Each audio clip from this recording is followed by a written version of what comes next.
قرآن کہتا ہے کہ جب آخرت میں پورے لوگوں سے حساب و کتاب ہوگا تو وہ کہیں گے کہ اے اللہ تو ہمیں ایک بار دنیا میں دوبارہ بھیج دے تاکہ ہم تیرے پیغمبروں پر ایمان لائیں اور ہم تیری فرما برداری کریں۔ یہ مضمون قرآن مجید میں بہت مقامات پر آیا ہے۔ مشرک کہے گا واللہ ربنا ما کننا مشرکین، اللہ کی قسم ہم تو شرک کرتے ہی نہیں تھے۔ تو گنہگار کہے گا ان تقول نفس یا حسرت علی ما فرطت فی جنب اللہ، ہائے افسوس کہ میں اللہ کے بارے میں بہت سخت کوتاہی میں مبتلا رہا۔ یعنی قرآن بیان کرتا ہے نا کہ تمہاری کیفیت کیا ہوگی اس وقت، بلکہ قرآن یہ بیان کرتا ہے جب موت کے وقت تم برزخ کی زندگی اپنی آنکھوں سے دیکھو گے تو اس وقت تمہاری کیا کیفیت ہوگی۔ دیکھیں، ایک تو مرتا ہوا انسان ہمیں نظر آ رہا ہوتا ہے، لیکن ایک مرتے ہوئے انسان کو بھی کوئی کچھ نظر آ رہا ہوتا ہے جو ہمیں نظر نہیں آتا اور نہ وہ ہمیں بتا سکتا ہے۔ جیسے جو آدمی بستر پہ لیٹ جائے سونے کے لیے تو ایک پوزیشن تو یہ ہوتی ہے جس میں وہ مکمل جاگ رہا ہوتا ہے، جس میں ہم سے اس کا رابطہ ہوتا ہے۔ ایک پوزیشن یہ ہوتی ہے جس میں وہ گہری نیند سو رہا ہوتا ہے، اس کا ہم سے رشتہ ڈسکنیکٹ ہو چکا ہوتا ہے، ہم سے کوئی رابطہ اس کا نہیں ہوتا۔ ہم اسے ہنسنے کی بات کریں ہنسے گا نہیں، رلانے کی بات کریں روئے گا نہیں، کتنی خطرناک خبر دیں اس پر کوئی اثر نہیں ہوگا۔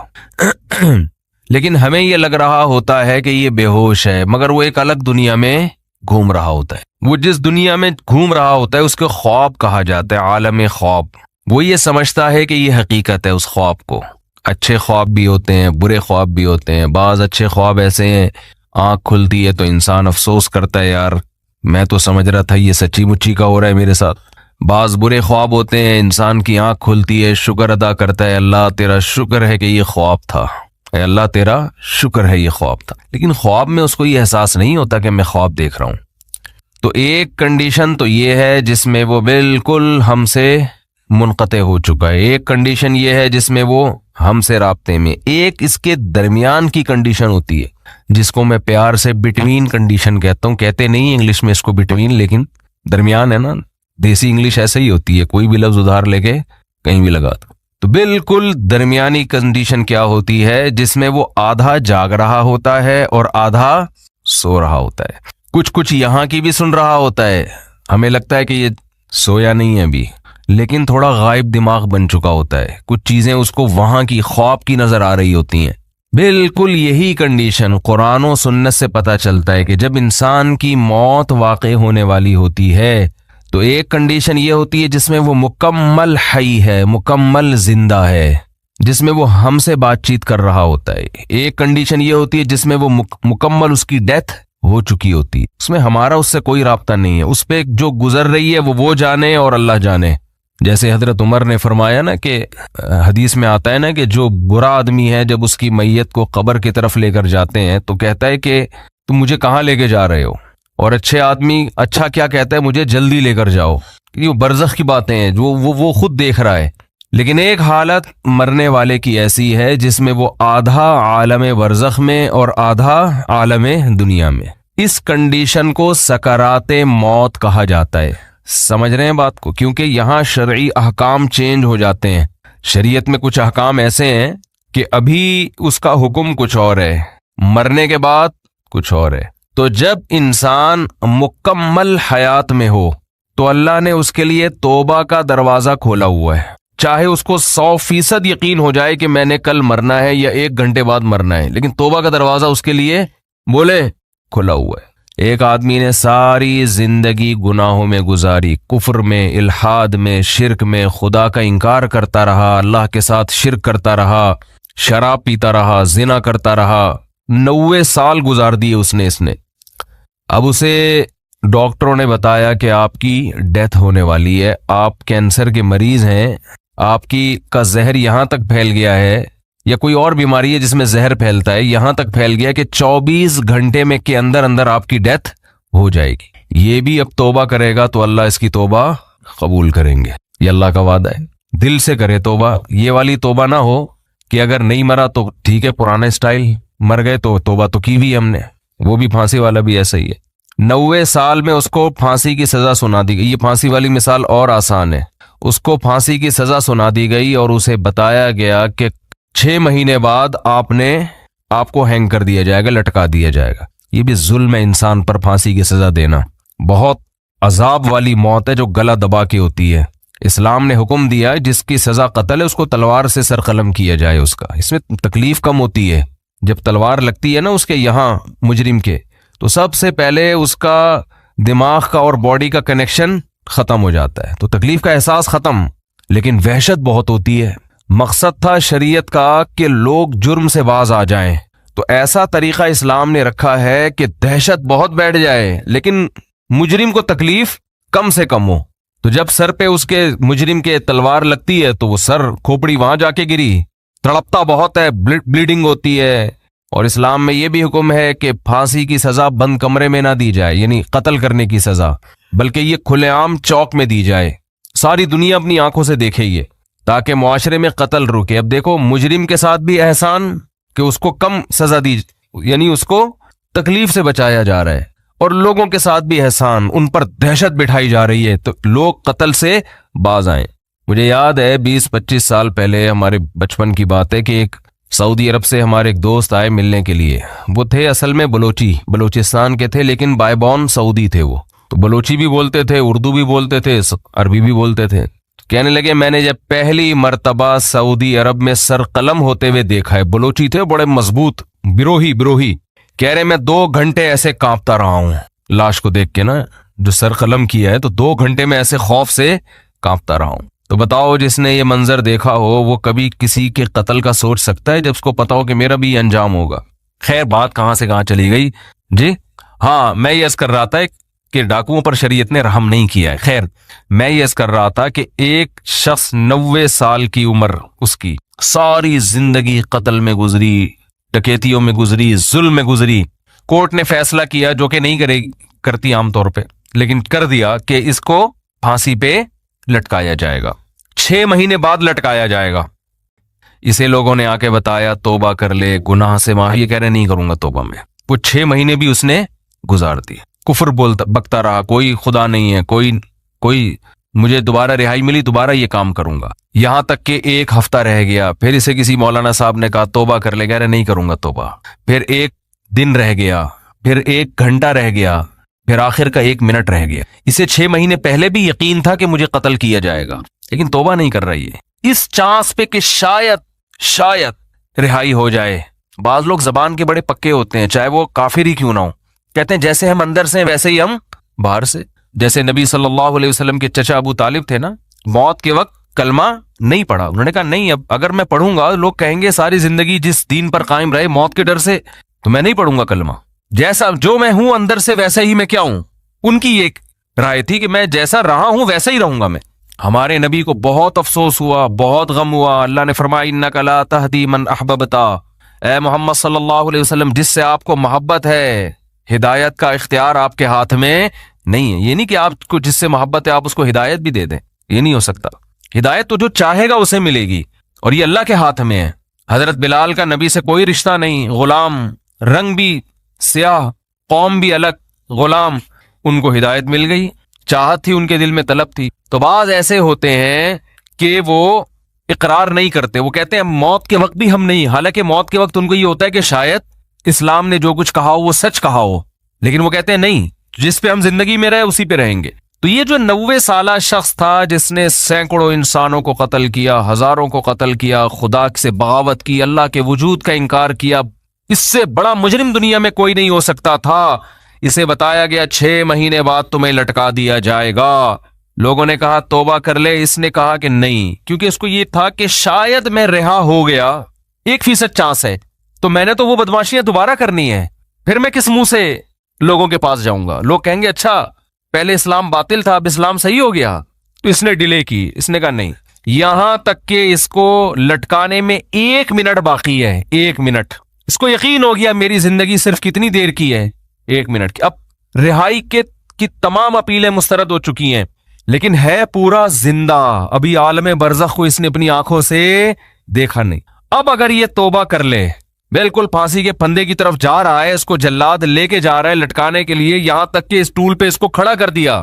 این اس وقت بھی اگر یہ توبہ کرے گا تو اللہ کا وعدہ ہے اس کی توبہ اللہ قبول کرے گا. لیکن اس توبہ میں شرط یہ ہے کہ یہ دل میں ارادہ ہو کہ اگر بالفرض چھوٹ گیا میں, قدرت کی طرف سے کچھ بھی ہوگی, تو میں دوبارہ پرانی زندگی کی طرف نہیں لوٹوں گا. یہ دل کی حالت تو اللہ ہی جانتا ہے نا. یہ پکا عزم دل سے ہو اور زبان سے اقرار کرے کہ اللہ میں اسلام کو قبول کرتا ہوں, میں تیرے وجود کا قائل, تیری توحید کا قائل, تیرے پیغمبروں کا قائل, مجھے اگر رہائی مل گئی تو میں دوبارہ اس پرانی زندگی کی طرف نہیں آؤں گا. حالانکہ رہائی ملنے کا کوئی چانس نہیں ہے. قرآن سے, صحیح احادیث سے, متواتر احادیث سے اہل سنت والجماعت کا عقیدہ ہے کہ اس وقت 1 سیکنڈ کی توبہ اللہ اس کے تمام گناہوں کی دیوار کو گرا ڈالے گی. وجہ کیا ہے؟ اس نے ابھی تک آخرت دیکھی نہیں ہے. اللہ اس کو بخشنے کا بہانہ کیا تلاش کرے گا؟ ہو سکتا ہے فرشتے اعتراض کریں, اللہ اب تو موت کا یقین ہے اس کو, اس کی توبہ کس بات کی؟ اللہ کہیں گے موت کا تو یقین ہے, لیکن فرشتے اور آخرت اس نے اپنی آنکھوں سے غیب پر ایمان ہے, اور غیب پر ایمان اللہ قبول کرتا ہے. بہت سے لوگ اس کنڈیشن میں بھی توبہ نہیں کرتے, بلکہ زیادہ تر تو نہیں کرتے. بہت مشکل ہے بھائی بات سمجھانا کیسے سب. کیا زیادہ تر لوگ اس کنڈیشن میں توبہ کرتے ہیں؟ بولو. نہیں کرتے. جاؤ ہسپتالوں میں کینسر کے مریضوں کو جا کے دیکھ لو, جیسے تھے ویسے کے ویسے ہی ہیں. غیر مسلموں کو دیکھ لو, بسترے مرگ پہ تڑپ رہے ہوتے ہیں. جو بت پرست تھا وہ بت پرستی میں ہی مرتا ہے, وہ پھر بھی نہیں کرتا توبہ. تو یہ بھی بہت 1% خوش قسمت لوگ ہوتے ہیں جو عین اس وقت میں توبہ کر لیں, ورنہ توبہ ہوتی نہیں ہے. اس ٹائم پہ بھی نہیں کرتے لوگ توبہ, دل سیاہ ہو چکے ہوتے ہیں.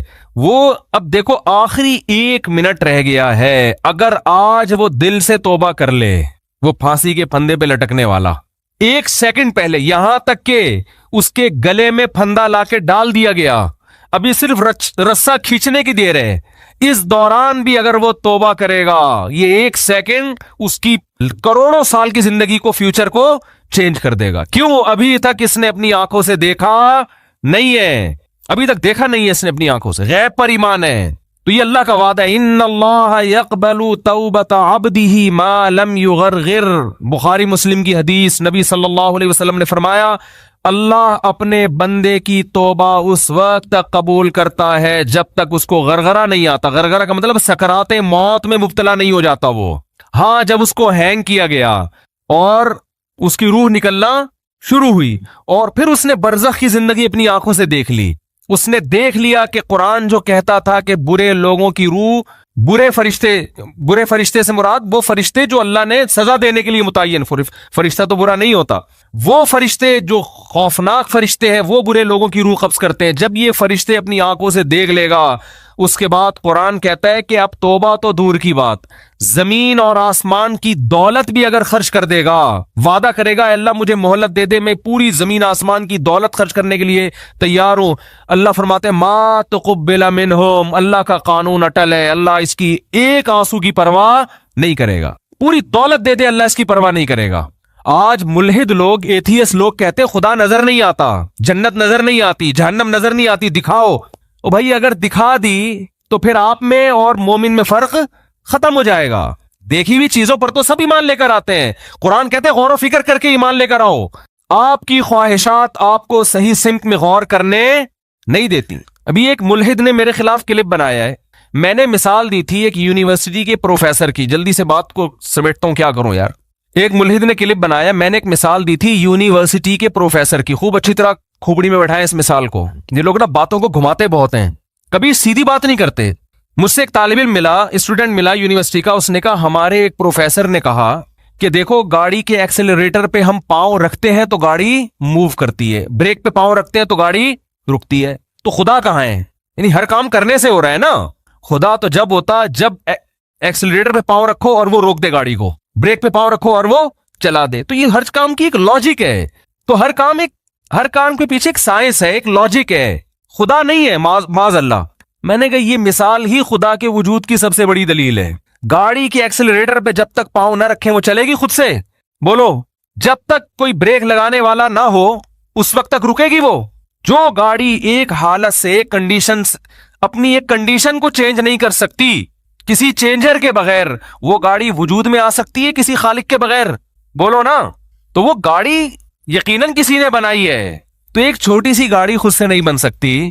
آپ کہہ رہے ہیں پوری کائنات ایک دھماکے سے خود سے وجود میں آ گئی ہے, اور انسان اور وسیم بھائی اور غفور بھائی سبکتگین صاحب اور یہ خواتین اور مرد اور گائے بھینسے اور زمین سورج کے گرد اور جو ہے وہ چاند زمین کے گرد, پورا ایک اتنا بڑا نظام, بارشوں کا نظام, صحراؤں کا نظام, یہ سارا سیٹ اپ ایک بے جان تصویر خود سے وجود میں نہیں آ سکتی کروڑوں سال میں. اور ایک چلتی پھرتی تصویر جو دیکھتی ہو, ناک سے سونگتی ہو, کانوں سے سنتی ہو. کوئی کہے نا کہ یہ آنکھ ناک کان تصویر پینٹنگ کر کے خود وجود میں آ گئی ہے, کوئی مان لے گا؟ خربوں سال میں بھی نہیں ہو سکتا. لیکن ایک ایسی آنکھ وجود میں آ گئی جس میں دیکھنے کی صلاحیت, ایک ایسی ناک وجود میں آ گئی جس میں سونگنے کی صلاحیت. یہ اور میرا اعتراض تھا, اس ملحد نے اس اعتراض کا جواب نہیں دیا. اس نے جواب کیا دیا ہے؟ اس نے کہا گاڑی کی مثال یہاں فٹ نہیں آتی, کیونکہ گاڑی بنی ہوئی چیز ہے, اس میں ایوولوشن نہیں ہوتا, اور اس کائنات ایوالو ہو کے یہاں تک پہنچی ہے.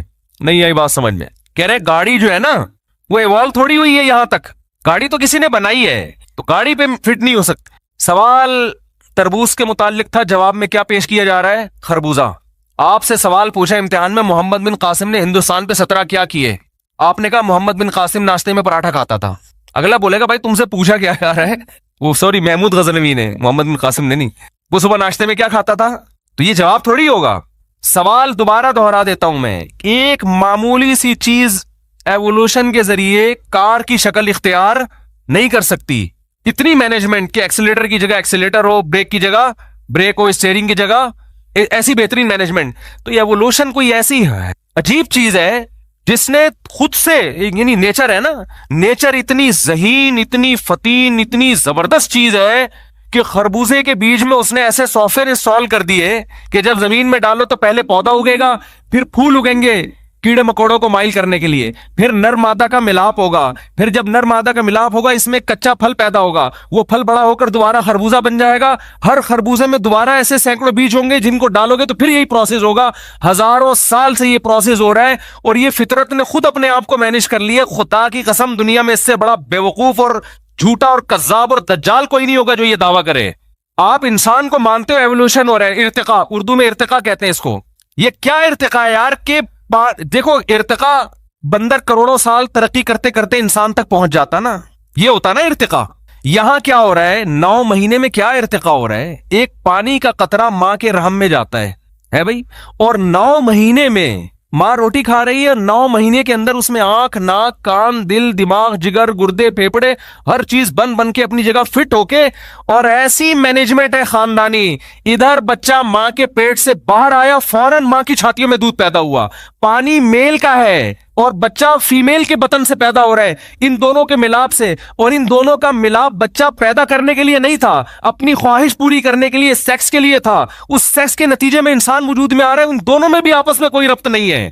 جانور جب میل فیمیل آپس میں ملتے ہیں ان کے دماغ میں بھی نہیں ہوتا کہ ہم نے نسل بڑھانی ہے, وہ اپنی خواہش پوری کرنے کے لیے ملتے ہیں. لیکن فطرت نے ایسی زبردست مینجمنٹ کی ہوئی ہے, ان کی خواہش پوری کرنے کے جذبے کو ان کی بریڈنگ کا ذریعہ بنا دیا.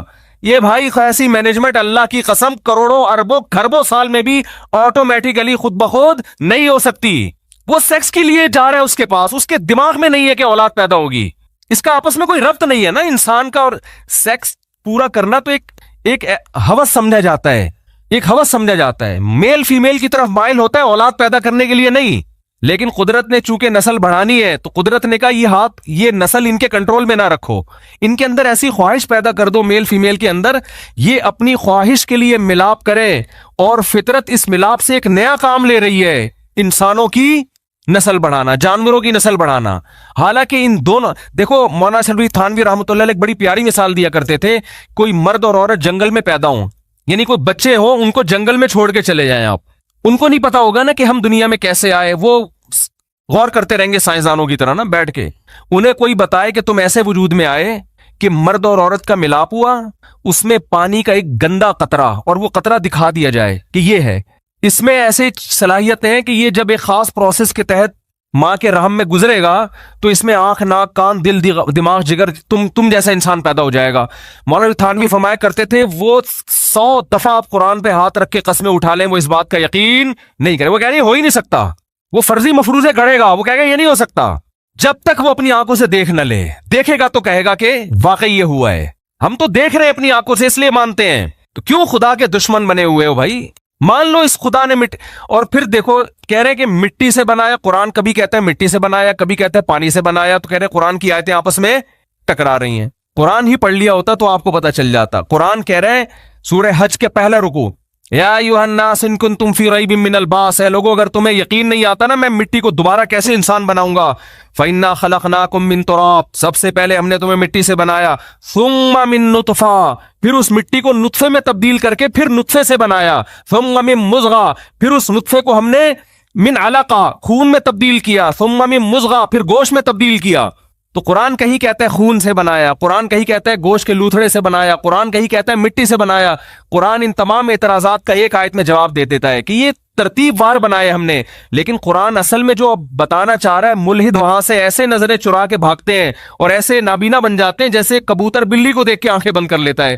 قرآن کہہ رہا ہے یہ سارے پروسیس ایوولوشن کا نتیجہ نہیں ہو سکتے، اتنا زبردست فطرت اپنے آپ کو مینٹین نہیں کر سکتی کہ پہلے مٹی سے منی کا قطرہ بن رہا ہے، پھر اس منی ماں کے رحم میں جا رہی ہے، وہ گوشت میں، وہ خون میں تبدیل، پھر خون گوشت میں تبدیل، پھر گوشت، اور یہ ساری ایسے کوئی ایسا نہیں کہ لوتھڑا باہر آ جائے۔ جب تک ماں کے پیٹ میں خوبصورت انسان تیار نہیں ہو جاتا، انتہائی بدبودار ہوتا ہے، جب تک وہ تیار نہیں ہوتا انتہائی خوبصورت بن کے باہر نکلتا ہے، اور ادھر نکلتے ہی ماں کی چھاتیوں کے اندر خدا دودھ پیدا کر دیتا ہے۔ اے لوگوں اگر تمہیں شک ہے خدا تمہیں مٹی میں جانے کے بعد دوبارہ کیسے زندہ کرے گا، اللہ فرماتے ہیں اپنے ماضی کی طرف دیکھو، جو اس طرح سے 9 مہینے کے اندر اتنے پروسیس سے گزار کے انسان بنا سکتا ہے ایک پانی کو، وہ اس مٹی میں جان ڈال کے تمہیں دوبارہ بھی انسان بنا سکتا ہے۔ تو سوال میرا کیا تھا اور جواب گھما دی، اور نیچے لوگوں کے کمنٹس ہیں، ہاتھ تان کے رکھو ان مولویوں کو، کھینچ کے رکھو، اس طرح کی نا کمنٹس ہوتے ہیں لوگوں کے کہ یہ لوگوں کو مذہب کے نام پہ الو بنا رہے ہیں۔ مذہب نے جتنا مولویوں کو جکڑا ہے نا اتنا آپ لوگوں کو نہیں جکڑا۔ تھوڑی دیر کے لیے اللہ نہ کرے، اللہ نہ کرے ہم تصور کر لیں مذہب کی چادر اتار کے پھینک دیں ہم، تو ہمارے لیے بھی عیاشی کے دروازے کھلے ہوئے ہیں جیسے آپ کے لیے کھلے ہوئے ہیں۔ عیاشی عیاشی پھر تو جو چاہے کرو بھائی۔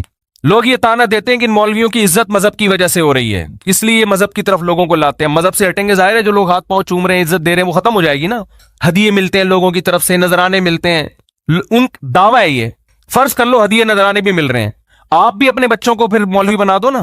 ہمارے سابق صدر کو چاہیے کہ وہ اپنے بچے کو مدرسے میں داخل کر دیں، اس میں عیاشی کیا ہے، بولتے کیوں نہیں، اس میں زیادہ عیاشی ہونی چاہیے نا۔ پھر وہی مثال ہے، لوگ مجھے کہتے ہیں 4 شادیوں میں عیاشی، میں کہتا ہوں پھر کروا لو، ہمارے سابق صدر سے بولو آپ کر لو 4 شادیاں، عیاشی کا تو کس کو شوق نہیں ہوتا؟ دنیا کے ہر عیاش آدمی کو چاہیے 4 کر لے، وہ کہتا ہے نہیں نا نا نا نا نا، اس میں عیاشی، بولتے کیوں نہیں ہے۔ تو آپ ایسی عیاشی کا لیبل ہماری طرف لگا رہے ہو جو عیاشی آپ خود کرنے کے لیے تیار نہیں ہو۔ آپ کہہ رہے ہو نا کہ نبی صلی اللہ علیہ وسلم نقل کفر نباشت، 9 بیویاں رکھ کے معاذ اللہ نقل کفر عیاشی کی ہے، تو آپ 4 رکھ کے عیاشی کر لو۔ آپ تو بیوی بنانے کے لیے تیار نہیں ہوتے، آپ گرل فرینڈ پہ گزارا کرتے ہو، کیونکہ آپ کو پتا ہے کہ اسلام نے جب 4 کی اجازت دی ہے تو مرد کے ذمے اتنے خرچے ڈال دیے ہیں کہ مرد یہ کہتا ہے میں اس پوری ڈیٹیل کے ساتھ، اس نان نفقہ اٹھانے کے ساتھ میں 4 کرنے کا ارادہ نہیں کرتا، وہ نہیں اس عیاشی پہ آتا۔ اکثر یہ کام مذہبی لوگ کرتے ہیں، عیاش لوگ، شراب کباب والے یہ کام نہیں کرتے۔ اور رہا مسئلہ کہ علماء کی گاڑیوں کو دیکھتے ہیں لوگ، لینڈ کروزر میں گھوم رہے ہیں، علماء کے ماضی کو دیکھو۔ ہم جب مدرسے میں گئے نا، پہلا سال تھا ہمارا، تو عربی کی ایک کتاب ہم پڑھ رہے تھے، اس میں ایک بڑی زبردست بات لکھی۔ ہم بڑے علماء کو دیکھتے تھے، بڑی گاڑیاں، اور ہم اپنی حالت دیکھتے تھے ہمارا، تو ہم نے کہا یار ہم تو پتہ نہیں فیوچر کچھ کھانے کو ملے گا کہ بھی نہیں ملے گا، کیونکہ سارے علماء کا ساتھ ایسا تھوڑی ہوتا ہے۔ تو ہمارے استاذ نے بتایا کہ جو علماء کے فیوچر کو دیکھ کے زندگی گزارے گا نا وہ ناکام ہوگا۔ وہ کیا ہوگا؟ ان علماء کا، یعنی وہ گمراہ ہو جائے گا۔ ان علماء کا ماضی دیکھا کرو کہ انہوں نے ماضی کیسے گزارا ہے، تو جاؤ مدرسوں میں جا کے دیکھ لو، آپ بھی دیکھ لو، ہم آپ کو دکھا دیں گے کیسا ہوتا ہے۔ وہاں وہ سہولتیں نہیں ہوتی عام طور پہ جو یونیورسٹیوں میں ہے، وہاں وہ کیریئر نہیں ہوتا فیوچر کا جو آپ کا بچہ، یقین نہ آئے نا، آپ کی بیٹی کے لیے، آپ کے بیٹے کے لیے کوئی رشتہ آئے، آپ بتاؤ کہ ہمارا بیٹا مدرسے میں پڑھ رہا ہے، آئی بات سمجھ میں؟ 100 رشتے آئیں گے، 1% چانس ہوگا کوئی ہاں کر دے، 100 میں سے 1% چانس۔ جب آپ نے بتایا نا ہمارا بیٹا کیا کرتا ہے، بولو مدرسے کے دوسرے سال میں، ابھی 6 سال اس کے باقی ہیں، یا 4 سال باقی ہیں، یا آخری سال ہے، دور حدیث کر رہا ہے، پتلی گلی سے نکلیں گے وہ، اور اسی شکل کا، اسی قد کاٹ کا آپ کا دوسرا بیٹا ہے جو میڈیکل کالج میں پڑھ رہا ہے، جو کمیشن آفیسر بن رہا ہے، یعنی آرمی جوائن کر رہا ہے۔ 100 میں سے 99 ہاں کریں گے، ایک بے وقوف ہوگا لڑکی کا ابا وہ کہے گا مجھے ایسی جگہ میں نے ڈاکٹر سے نہیں کرنی. تو کیریئر تو ادھر ہے میرے بھائی. یہ تو کوئی کوئی ایک آدھ مولوی ہوتا ہے بیچارہ جو, ورنہ اکثر تو ہمارے مدرسوں میں جا کے دیکھو, ہم سے زیادہ صلاحیت والے, ہم سے زیادہ علمی استعداد والے 15-20 ہزار تنخواہیں لے کے سارا دن محنت کر رہے ہیں, بچوں کو پڑھا رہے ہیں. زیادہ 99% تو ابھی بھی وہی ہیں. انہیں تو لوگ جانتے نہیں, ان کو ہدیہ نذرانے کہاں سے دیں گے. تو آپ کہہ سکتے ہیں مجھ سے پھر آپ کیوں نہیں وہاں بیٹھے ہوئے؟ بھائی ہم اس لیے کہ عوام میں ہم نے بیانات شروع کر دیے تو عوام میں ہم مشہور ہو گئے, ورنہ ہمیں تو نہیں تھا کہ ہم مجھے یاد ہے جب میں مدرسے میں پڑھ رہا تھا تو ہمیں بتایا گیا تھا ملا کی دوڑ مسجد سے گھر تک, اس کے علاوہ کوئی لفٹ. ہمارے حضرت نے باقاعدہ عدم لفٹ پر بیان کیا ہے کہ یہ دماغ سے نکال دو کہ تم لوگوں کو عزت ملے گی, پیسہ ملے گا. حضرت کا پہلا بیان ہی یہی تھا, سمجھ رہے ہو, جب ہم مدرسے میں گئے یہ نکال دو. اور 99 کے ساتھ یہی ہوتا ہے. شاید اللہ تعالیٰ نے یہ دیکھا ہوگا کہ یہ کشتیاں جلا کے آئے ہیں. ہم تو مدرسے میں جب گئے تو ہمیں تو نہیں پتا تھا ہمارا فیوچر کیا ہوگا. ہم نے کہا یار علم حاصل کرتے ہیں, تبلیغ میں وقت لگائیں گے, دین کا کوشش کریں گے لوگوں کو دین پہ لانے کی. پیسے مل گئے ٹھیک ہے, نہیں ملے تو بھی ٹھیک ہے. یہی سوچ کے آئے تھے, وقف کر کے بس ختم, اب واپس نہیں جانا. کسی کو مل جاتے ہیں, کسی کو نہیں ملتے, کسی کا کاروبار چمک جاتا ہے, کسی کو عزت زیادہ مل جاتی ہے, اکثر کو نہیں ملتی. اکثر ہمارے مدرسوں میں جو اساتذہ اور علماء کرام ہیں 99% غریب ہیں, حالانکہ علمی استعداد ان کی بہت زیادہ اور کام دین کا بہت کر رہے ہیں. سمجھ میں آ رہی ہے بات کہ نہیں آ رہی ہے؟ تو وہ یہ سمجھتے ہیں کہ یہ مولویوں نے نا اسلام پہ لوگوں کو لا رہے ہیں تاکہ ان کی دکانیں چلی رہے ہیں. تو مولوی کو میرے بھائی آپ کی دکان سے کوئی واسطہ نہیں ہے. وہ پہلے بیچارہ آتا ہے کشتیاں جلا کے آتا ہے کہ اللہ کھلائے گا اللہ پھر. ہمارے حضرت کا پہلا بیان تھا ملا کا رزق. حضرت فرماتے ہیں رزق کی فکر چھوڑ کے دین کے کام میں لگ جاؤ اور رزق ٹکرے مارتا ہوا آئے گا, رزق ٹکرے مارتا ہوا آئے گا. اب ایسا ہی ہو رہا ہے کہ لوگ کھلا کھلا کے بھاگ رہے ہیں, ہم بکرے ہمارے پیچھے بھاگ رہے ہیں, اللہ نظر بس سے بچائے.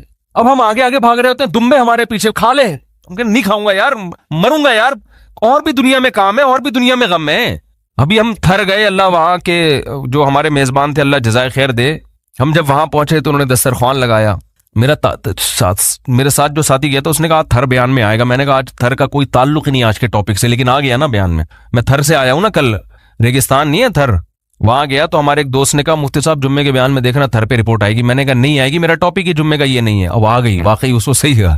تو ہم وہاں بیٹھے ہو دسترخوان پہ, مولویوں کو دیکھو اللہ کیسے رزق کھلاتا, بٹیر ماشاءاللہ, اور اللہ بھلا کرے ہرن, اور یاد ہی نہیں آ رہی چیزیں دیکھو کیسے, وہ کہیں گے یار دیکھو کھا کے کیسے بھولے ہیں, خرگوش ٹھیک ہے نا, تیتر, بٹیر نہیں تھا تیتر تھا, مور, ایسا نہ وہ والے پہنچ جائیں گورنمنٹ کے لوگ, تیرے وہ سارا کام ان کا لیگل ہوتا ہے, انلیگل کوئی کام نہیں کرتے, لائسنس ہے ان لوگوں کے پاس. تو ایسی چیزوں کے گوشت جو کبھی خواب میں دیکھے بھی نہیں, کھا نہیں سکتا انسان, ایک چیز کھائے گا بھائی. تو پھر کہہ رہے ہیں حضرت یہ بھی تھوڑا, میں نے کہا یار انسان ہے, ہم خود ہرن تھوڑی ہیں کہ پورا جنگل کھا جائیں. تو عرض یہ کرنا ہے کہ آپ علماء کے نا فیوچر کو دیکھ کے لوگ بہت متاثر ہوتے ہیں.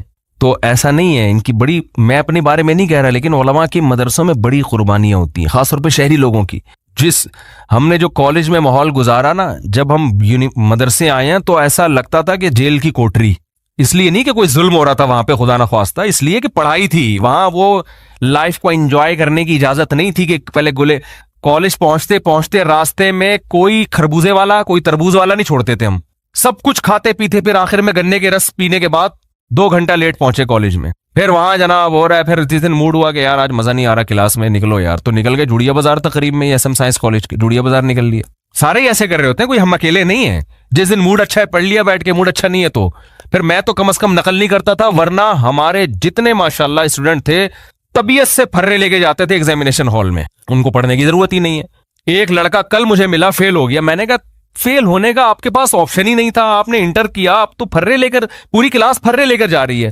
کہہ رہے یار میری پینٹ میں کوئی جگہ ایسی نہیں تھی جہاں میں نے پھرے, سمجھتے ہیں نا, رکھے ہوں گے آپ لوگوں نے بھی.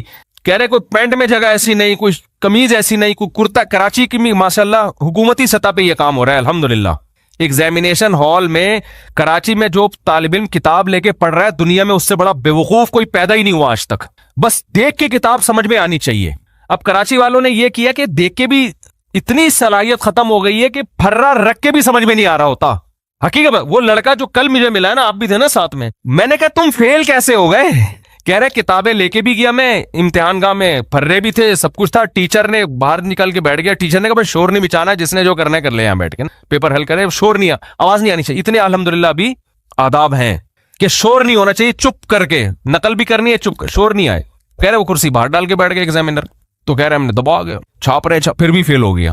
اتنا بھی نہیں پتا کہ یہ سوال آپ سے محمد بن قاسم کے بارے میں پوچھا ہے کہ وہ سندھ میں کم داخل ہوئے, پھرے میں لکھا ہے محمد بن قاسم صبح چائے پیتے تھے. یعنی اتنی صلاحیت بھی نہیں ہے کہ یار جو سوال پوچھا جا رہا ہے یہ پھرا اسی کا ہے یا کسی اور چیز کا ہے, بس جو نکالا شاید یہی اس کا جواب ہے, وہی چھاپ کے آ گئے. یہ کام تو ملحد نے نہیں کیا یار. تو یہ ہے اٹ از کالڈ کراچی, یہاں سے سائنسدان پیدا ہوں گے عظیم. بس ختم کر رہا ہوں میں. یہاں سے کون پیدا ہوگا؟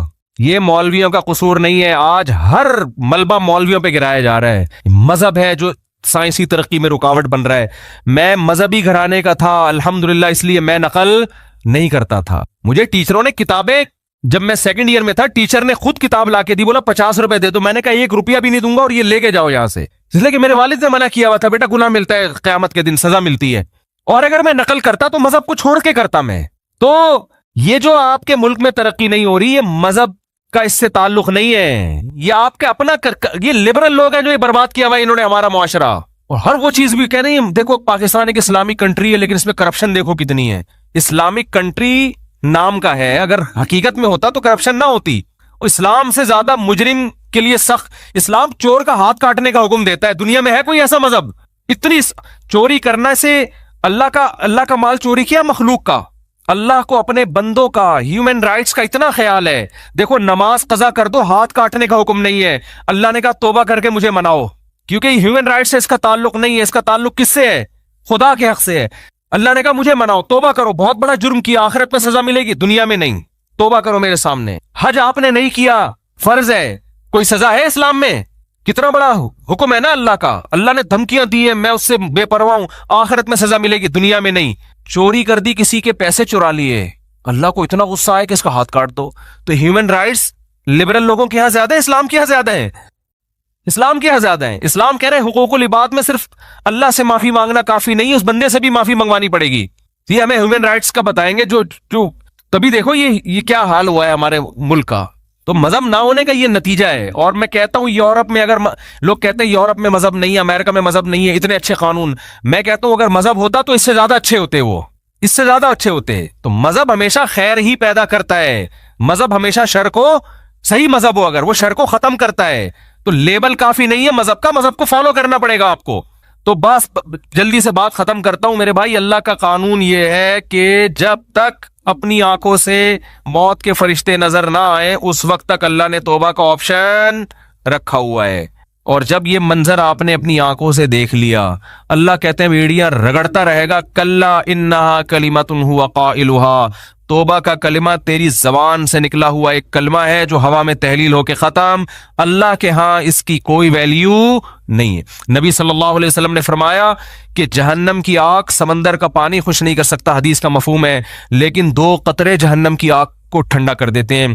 ایک اللہ کے راستے میں شہید ہوتے ہوئے, جو شہید کے خون کا پہلا قطرہ زمین پہ گرنے سے پہلے اس جہنم کی آگ کو اللہ ٹھنڈا کر دیتے ہیں. ایک اللہ کے خوف سے رویا ہوا آنسو, کیا زبردست مثال ہے. اتنا سا آنسو ہے لیکن اللہ جب تک زندہ ہیں آپ, اس آنسو کی اللہ کی نظر میں ایسی ویلیو ہے کہ یہ جہنم کی بھڑکتی ہوئی آگ کو ٹھنڈا کرنے کے لیے کافی ہے.